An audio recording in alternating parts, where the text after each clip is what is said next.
بسم اللہ الرحمن الرحیم۔ السلام علیکم ورحمۃ اللہ وبرکاتہ۔ انٹرنیشنل ریلیشن کا لیسن نمبر 6 ہے نیشنل انٹرسٹ۔ اس کو اردو میں قومی مفادات کہتے ہیں۔ ہر ملک اپنے قومی مفادات کو دیکھ کر پالیسی بناتا ہے۔ تو قومی مفادات کون کون سے ہو سکتے ہیں؟ ایک، اپنے سرحدات کی حفاظت کرنا، معیشت کو مستحکم کرنا، اپنے ایکسپورٹس کو بڑھانا، اور اسی طرح فوجی طاقت، اسلحہ اور ٹیکنالوجی حاصل کرنا، اور بھی مفادات ہے ایک ملک کی۔ تو اس کو نیشنل انٹرسٹ کہتے ہیں۔ تو آج ہم اسی کے حوالے سے بات کریں گے۔ Origin of national interest. National interest کا اوریجن کیا ہے؟ یہ جو انٹرسٹ جو لفظ ہے یہ لاطینی زبان سے ماخوذ ہے، اور اس کا مطلب ہے اٹ کنسرنس اور it makes a difference to. مثال کے طور پر پاکستان کشمیر کی بات کرتا ہے کیونکہ یہ پاکستان سے کنسرن کرتا ہے، اس میں ہمارا فائدہ ہے کیونکہ یہ پاکستان کا حصہ ہے اور یہاں پہ مسلمان آباد ہے۔ تو جو نیشنل انٹرسٹ کی ہم بات کر رہے ہیں، in the 1930s Charles Beard wrote the first book concerning national interest. Charles Beard یہ پہلا انسان تھا جنہوں نے ایک کتاب لکھی قومی مفادات کے حوالے سے، نیشنل انٹرسٹ کے حوالے سے، اور اس کے بعد ہم نیشنل انٹرسٹ کا تصور IR میں، انٹرنیشنل ریلیشن میں استعمال کر رہے ہیں۔ اور یہ جو نیشنل انٹرسٹ ہے یہ کس چیز کو ڈسکرائب کرتا ہے؟ یہ جو اسٹیٹ بیہیویئر شو کرتا ہے، اس کے پیچھے جو ریشنل ہے، جو وجہ ہے، وہ ظاہر کرتا ہے۔ مثال کے طور پر ہم انٹرنیشنل انوائرمنٹ میں دیکھ لیں تو پاکستان اقوام متحدہ میں جو اپنا بیانیہ پیش کرتا ہے، تو یہ جو سپیچ پرائم منسٹر کرتا ہے، تو اس کے پیچھے جو اہم چیز ہے وہ نیشنل انٹرسٹ ہے۔ اگر پاکستان کشمیر کی بات کرتا ہے یا فلسطین کی بات کرتا ہے یا دیگر امور کی بات کرتا ہے، تو یہ پاکستان کے مفادات ہے۔ تو ہر اسٹیٹ جو قدم اٹھاتا ہے، جو بیہیویئر شو کرتا ہے، تو اس کی وجہ وہ نیشنل انٹرسٹ ہے اس کے پیچھے۔ یہ جو تھریٹننگ گلوبل انوائرمنٹ ہے، اور ہر اسٹیٹ اپنے مفادات کو، اپنی ویلیوز کو پروٹیکٹ کرنا چاہتا ہے۔ تو تھریٹننگ گلوبل انوائرمنٹ میں ہر اسٹیٹس کوشش کرتے ہیں کہ اپنے اقدار کو محفوظ بنا لے، اور اس کو دوسرے کے مقابلے میں وہ اپنے انٹرسٹ کو محفوظ کریں۔ اچھا، اسٹیٹمنٹس جو کہ سربراہ ہوتے ہیں اور جو اسٹیٹس مین ہے، وہ اپنے پبلک کے لیے ذمہ دار ہے۔ who are responsible for their separate publics۔ وہ اپنے سپریٹ پبلکس یعنی پاکستان کا جو سربراہ ہے، جو ہمارے پالیسی میکرز ہے، یہ پاکستانی عوام کو ذمہ دار ہے، اور پاکستانی عوام کے لیے ذمہ دار ہے کہ وہ ان کی بہتری کے لیے پالیسی بنا لیں۔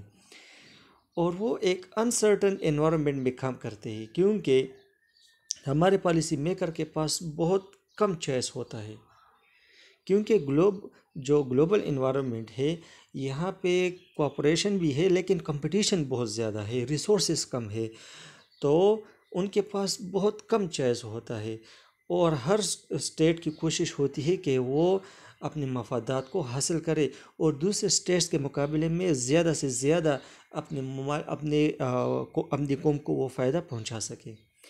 اچھا، یہ بات نوٹ کرے کہ نیشنل انٹرسٹ کیا ہے۔ National interest is understood to mean a state of affair valued solely for its benefit to the nation. National interest کا مطلب ہے کہ یہ ایک ایسا اسٹیٹ آف افیئرس ہوگا، ایک ایسا اسٹیٹ آف افیئرز ہے جو کہ صرف اور صرف اپنی قوم کے مفاد کے لیے ہوتا ہے۔ وہ اسٹیٹ آف افیئر جس میں قوم کی بھلائی ہو، اس کو ہم نیشنل انٹرسٹ اس کو کہہ سکتے ہیں۔ تو نیشنل انٹرسٹ عموماً یہ نیشنل ایگوئزم کا ہم مترادف لفظ ہے، سینونیمس ہے، کیونکہ with its disposition of transferring self love onto the national grow، group, کیونکہ اس میں جو سیلف لو ہوتا ہے، جو انا پرستی ہم کہہ سکتے ہیں یا خود ہی کہہ سکتے ہیں، تو ایک شخص یا وزیر اعظم یا سربراہ یا پالیسی میکر اس کو نیشنل گروپ میں کنورٹ کرتا ہے۔ اس کی آسان مثال دے دوں کہ جو عمران خان کہتے ہیں نا کہ پوری زندگی میں خدا کے سوا کسی کے سامنے نہیں جھکا ہوں اور نہ ہی اپنی قوم کو کسی کے سامنے جھکاؤں گا۔ تو یہاں پہ ہم نیشنل ایگوئزم کی بات کرتے ہیں، اور اس میں جو لیڈر ہوتا ہے وہ اپنے سیلف لو کو نیشنل گروپ میں یعنی پورے نیشن میں وہ ٹرانسفر کرتا ہے۔ تو اسی جملے سے آپ کو اس سینٹنس کا مطلب سمجھ آئے گا۔ اچھا، یہ بات نوٹ کریں کہ جب ہم نیشنل انٹرسٹ کی بات کرتے ہیں تو ہم اس کو without reference to value ہم اس کی وضاحت نہیں کر سکتے، کیونکہ جب آپ نیشنل انٹرسٹ کی بات کرتے ہیں تو اس کے پیچھے آپ ویلیوز، مثال کے طور پر کشمیر کی آزادی کی ہم بات کرتے ہیں تو ہم وہاں پہ ویلیوز لگاتے ہیں کہ وہ ایک آزاد قوم ہے، ان کا حق ہے، اور ہم کسی بھی قوم کے خلاف ظلم برداشت نہیں کر سکتے، ان کے حقوق وہ پامال ہو رہے ہیں۔ تو جہاں پہ ہم نیشنل انٹرسٹ کی بات کرتے ہیں تو وہاں پہ ویلیوز کی بات بھی شامل ہو جاتی ہے۔ اور یہ بات نوٹ کریں کہ بعض اوقات یہ ویلیوز یا یہ نیشنل انٹرسٹ یہ ایک پورے سوسائٹی میں کچھ لوگ ہوتے ہیں، کچھ ممبرز ہوتے ہیں، تو ان کے ویلیوز ہوتے ہیں، لیکن پھر وہ ان کو نیشنل انٹرسٹ کا نام دیتے ہیں اور نیشنل ویلیوز کا نام دیا جاتا ہے ان کو۔ What does nation interest include? اچھا، نیشنل انٹرسٹ میں کیا چیزیں شامل ہے؟ نیشنل انٹرسٹ، مختلف اسکالرز نے نیشنل انٹرسٹ کو مختلف انداز سے انہوں نے ڈیفائن کیا ہے، لیکن میں آپ کو بتا دوں کہ کافی زیادہ نیشنل انٹرسٹ ہے۔ ہر ملک کے اپنے اپنے مفادات ہوتے ہیں۔ مثال کے طور پر پاکستان کو لے لیں، پاکستان کے مفادات یہ ہے کہ کشمیر آزاد ہو، پاکستان کے مفادات یہ ہے کہ ہمارا جو اسلامی نظریہ ہے یہ اس کو تحفظ حاصل ہو، اور اسی طرح ہماری معیشت مستحکم ہو، اور ہمارے تعلقات وہ جو ہے نا مسلمانوں کے ساتھ اور جو دیگر اسلامی ممالک کے ساتھ اچھے ہو، اور دیگر مفادات ہے ہماری جو خود مختاری ہے اس پر کوئی حملہ نہ کرے، ہماری علاقائی سالمیت کو وہ محفوظ ہو۔ یہ تمام نیشنل انٹرسٹ ہے۔ تو مختلف اسکالرز نے نیشنل انٹرسٹ کو مختلف انداز سے ڈیفائن کیا ہے۔ کچھ سیلف پریزرویشن کو سب سے ٹاپ میں رکھتے ہیں، اور واقعی یہ ٹاپ میں رکھا جاتا ہے جب سے ایک ریاست وجود میں آئی ہے۔ سیلف پریزرویشن کا مطلب یہ ہے کہ ہمارا ملک محفوظ ہو، اس کی ٹیریٹوریل انٹیگریٹی ہو، علاقائی سالمیت ہو، ایسا نہ ہو کہ کوئی دوسرا ملک وہ حملہ کرے اور ہمارے کسی علاقے کو قبضہ کرے۔ تو سب سے پہلا انٹرسٹ یہ ہے کہ ہماری ٹیریٹوریل انٹیگریٹی ہو، اسی طرح پولیٹیکل انڈیپینڈنس ہو، کوئی دوسرا ملک ہمارے اندرونی معاملات میں مداخلت نہ کرے، اور اسی طرح جو فنڈامنٹل گورنمنٹ انسٹیٹیوشنز ہے، ہماری جو عدلیہ ہے، ہمارے جو جمہوری نظام ہے وہ محفوظ ہو۔ تو یہ تمام چیزیں جو بعض اسکالرز ہیں وہ اس کو ٹاپ میں رکھتے ہیں۔ اور دیگر نیشنل انٹرسٹ بھی ہے، مثال کے طور پر سیلف سفیشنسی ہے، تاکہ ہم خود کفیل ہو، زراعت میں خود کفیل ہو، ہمارے ایکسپورٹس بڑھے اور ہماری معیشت وہ مستحکم ہو، تاکہ ہم قرضوں پہ انحصار نہ کریں۔ اسی طرح پریسٹیج ہو، دنیا میں ہماری عزت ہو، اور اگرینڈیزمنٹ کا مطلب یہ ہے کہ ہماری احترام ہو، اور دنیا کے دیگر ممالک کے مقابلے میں ہم زیادہ ترقی کریں، ہماری زیادہ عزت ہو۔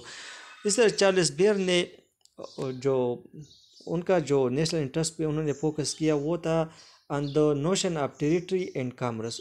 انہوں نے کہا کہ ٹیریٹوریل انٹیگریٹی ہونا چاہیے، اور کامرس جو تجارت ہے اس پہ انہوں نے زیادہ توجہ دی ہے کہ یہ ڈیفائننگ فیچرز ہونی چاہیے نیشنل انٹرسٹ کے۔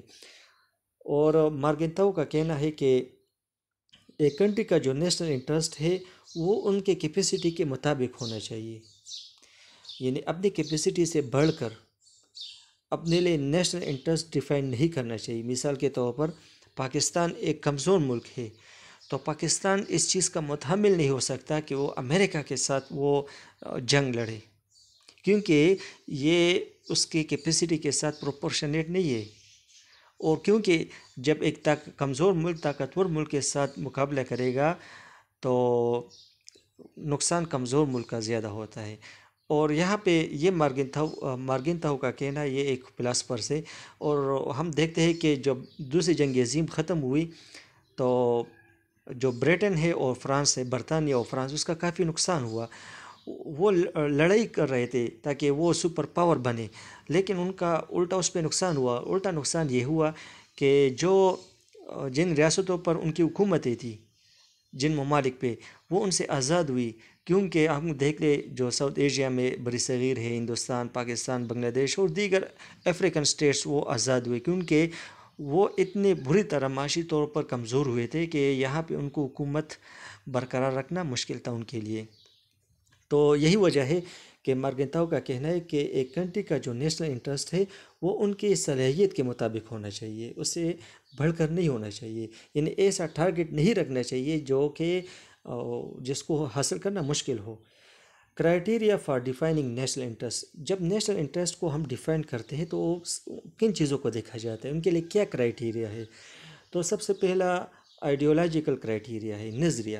اور ہم دیکھتے ہیں دنیا میں جہاں پہ لبرل ڈیموکریسی ہے، جیسا کہ امریکہ ہے، تو وہ ایسے پالیسی وضع کرتا ہے امریکہ جہاں پہ ڈیموکریٹک گورنمنٹ ہے ان کو سپورٹ کرتا ہے، اور جہاں پہ اتھارٹیرین گورنمنٹ ہے اور ٹوٹلیٹیرین گورنمنٹ ہے ان کو وہ سپورٹ نہیں کرتا، بلکہ اس گورنمنٹ کو گرانے کی کوشش کرتا ہے. تو یہاں پہ آئیڈیالوجیکل کرائٹیریا ہے. دوسرا ہے moral and legal criteria. Morality بھی ایک فیکٹر ہے، اور تمام اسٹیٹس جو ہے نا وہ جب پالیسی بناتا ہے تو وہ اخلاقیات کو دیکھتا ہے اور انٹرنیشنل بین الاقوامی قوانین کی پاسداری کرتا ہے، سوائے امریکہ کی. تھرڈ پریگمیٹک کرائٹیریا، جس کو ہم پریکٹیکل کرائٹیریا، یعنی ایک کنٹری گراؤنڈ ریالٹیز کو دیکھ کر پالیسی بناتا ہے، زمینی حقائق جو ایکچوئل سچویشنز ہے. اور مشرف کے دور میں مشرف بار بار امریکہ کو کہتا تھا کہ آپ گراؤنڈ ریالٹیز کو دیکھ لیں. یہاں پہ جو افغانستان کا آپ ملیٹری سلوشن نکالتے ہیں یہ غلط ہے. دیر از نو ملیٹری سلوشن. یہاں پہ اس چیز کا جو ہے نا افغانستان کا مسئلہ یہ آپ ڈپلومیٹک طریقے سے حل کر سکتے ہیں، لیکن اس کا ملیٹری سلوشن نہیں. اور یہی عمران خان کا موقف بھی تھا. تو اس کو ہم پریگمیٹک کرائٹیریا کہتے ہیں. اسی طرح بیوروکریٹک کرائٹیریا، ہر آرگنائزیشن کی یہ خواہش ہوتی ہے کہ وہ فنڈ حاصل کرے سب زیادہ، تاکہ وہ زیادہ سے زیادہ ترقی کرے، اور نیشنل انٹرسٹ کے نام پہ جو ہے نا وہ کام کرتی ہے اور اپنا دلیل پیش کرتی ہے. مثال کے طور پر پاکستان میں زراعت ہے، انڈسٹریز ہے، خصوصاً ٹیکسٹائل انڈسٹری کو لے لے کہ نیشنل انٹرسٹ کے نام پہ وہ گورنمنٹ سے فنڈ ریسیو کرنا چاہتی ہے، اور انٹرنیشنل گورنمنٹ کو وہ آمادہ کرتی ہے کہ آپ جو ہے نا وہ زیادہ فنڈ دے، تو نیشنل انٹرسٹ کے نام پہ. تو یہاں پہ بھی اگر ہم دیکھ لیں تو یہاں پہ ایک بیوروکریٹک کرائٹیریا بھی ہے. اسی طرح پارٹیزن کرائٹیریا بھی ہے، یعنی ایک پولیٹیکل پارٹی جب کامیاب ہوتی ہے تو وہ اس کو پوری قوم کی کامیابی کے مساوی قرار دیتا ہے. اور ہم دیکھتے ہیں کہ پیپل پارٹی یا مسلم لیگ گورنمنٹ کو لے لے یا پی ٹی آئی گورنمنٹ، ان کی جو پالیسی ہے، ان کی پارٹی کی جو پالیسی ہے، وہ آپ کو پاکستان کی جو خارجہ پالیسی ہے یا اندرونی جو پالیسیز ہے تو ان میں آپ کو دکھائی دے گا. تو یہاں پہ ہم دیکھتے ہیں کہ یہ بھی ایک فیکٹر ہے کہ ایک کنٹری کے اندر کون سی پارٹی وہ برسر اقتدار ہے، اور اس پارٹی کے جو پالیسیز ہیں وہ ان نیشنل انٹرسٹ کی شکل میں ظاہر ہوتا ہے. اور اسی طرح ریشل کرائٹیریا بھی ہے. بعض اوقات جو نیشنل انٹرسٹ ہے وہ ڈیفائن ہوتا ہے in terms of interest of in ethnic یا ریشل مائنارٹی یا میجارٹی. عموماً ایک ملک میں جو نسل ہوتی ہے یا مائنارٹی میں ہوتی ہے یا میجارٹی، تو اس کے جو مفادات ہیں اس کو قومی مفادات کا نام دیا جاتا ہے اور اس کو پروجیکٹ کیا جاتا ہے. تو یہ بھی ایک کنٹری کے نیشنل انٹرسٹ میں چیز ظاہر ہوتی ہے. اسی طرح کلاس سٹیٹس کرائٹیریا، ایک خاص کلاس ہوتی ہے ایک کنٹری میں، یا لینڈ لارڈز ہم اس کو لے لیں، یا جو کیپٹلسٹ ہے، یا ہم اس کو کہتے ہیں جو رچ کلاس ہے اور پارلیمنٹ میں موجود ہیں، سینیٹرز ہے، ایم پیز ہے، تو وہ اپنے انٹرسٹ کو ڈیفینڈ کرنا چاہتے ہیں، اس کو نام دیتے ہیں نیشنل انٹرسٹ کا، اور اسی کے لیے وہ پالیسی بناتے ہیں. اپنے ذاتی مفادات کو ڈیفینڈ کرنے کے لیے اس کو وہ نیشنل انٹرسٹ کا نام دیتے ہیں. اسی طرح فارن ڈپینڈنسی کرائٹیریا بھی ہے، اور ہم دیکھتے ہیں جو غالب ملک ہوتا ہے، جو مالدار ملک ہوتا ہے، جو ہم کہہ سکتے ہیں کہ جو ڈومیننٹ کنٹری ہوتا ہے نا، تو وہ بھی اپنی ڈیفینڈنس جو کنٹری ہے، یعنی ہم امریکہ کو لے لیں، وہ ایک غالب ملک ہے، طاقتور ملک ہے، اور وہ پاکستان کے خارجہ پالیسی کو ڈائریکٹ کرتا ہے۔ اور اس کی واضح مثال یہ ہے کہ 9/11 کے بعد انہوں نے پاکستان کو مجبور کیا کہ آپ طالبان کے خلاف ہو جائے، یا آپ ہمارے ساتھ ہو جائے یا آپ ہمارے خلاف ہو، آپ کے پاس تیسرا آپشن نہیں ہے۔ تو مجبوراً مشرف کو طالبان کے خلاف ہونا پڑا۔ تو یہاں پہ ہم دیکھتے ہیں کہ جو ڈیپینڈنٹ کنٹری ہوتا ہے تو وہ انڈیپینڈنٹ کنٹری کے انڈیپینڈنٹ اس حوالے سے کہتے ہیں کہ پاکستان بھی ایک آزاد ملک ہے، لیکن پاکستان بہت چیزوں میں دیگر ممالک کا محتاج ہے، تو اسی بنیاد پہ وہ باہر سے ہم کہہ سکتے ہیں کہ ہماری خارجہ پالیسی اتنی آزاد نہیں ہے، لہٰذا ہم آزادی کے ساتھ اپنے قومی مفادات کو حاصل کرنے کی کامیاب کوشش نہیں کر سکتے۔ تو ہمارے مفاد میں یہ تھا کہ طالبان کی گورنمنٹ ہو۔ وجہ یہ ہے کہ میری ذاتی رائے ہے کہ افغانستان میں جب جمہوری حکومت ہوتی ہے تو وہ پرو انڈین ہوتا ہے اور وہ پاکستان کے لیے مسائل پیدا کرتا ہے، جبکہ طالبان گورنمنٹ پاکستان کے لیے اتنے زیادہ مسائل پیدا نہیں کرتے۔ واللہ عالم۔